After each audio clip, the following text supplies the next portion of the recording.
Hi, Kevin McCullough. Here's what I was thinking. So it's Holy Week.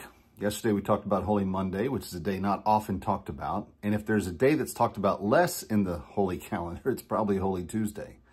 And part of the reason why is that on Holy Tuesday, in the biblical time, it was a very unpopular thing that happened on this day.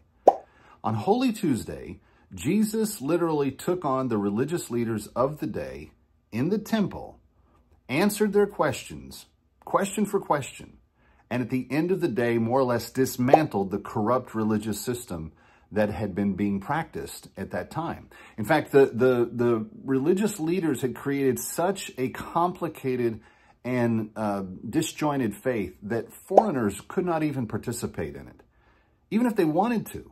Even if they wanted to be right with God, there wasn't a path for them to do that. So Jesus said, that's corrupt, and we're going to end that corruption. His disciples still didn't understand what that meant. There was still going to be a suffering servant that would come forward. But on Holy Tuesday, he gave us a little glimmer of hope that in the world around us, where we see corruption running amok, where we see evil sometimes really outpacing good, and sometimes we lose hope. Sometimes we say, I don't know if it's going to get any better. Jesus said on Holy Tuesday, no, there will be a new day. There will be a promise that's fulfilled, and I will be the one that fulfills it.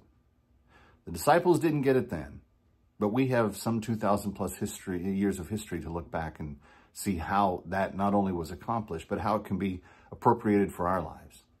So I don't know where you're at on Holy Tuesday today, but I hope that this gives you a little bit of hope. That the worst of what you have felt, the worst of what you have seen in terms of corruption and leadership and government and world domination, etc., it doesn't have to stay that way. In fact, Jesus promises that it won't, because there's a day that he's coming to make things right.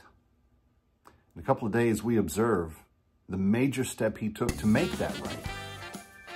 And I hope that it'll be something that you can reflect on with me as we kind of keep going through Holy Week together. I'm Kevin McCullough.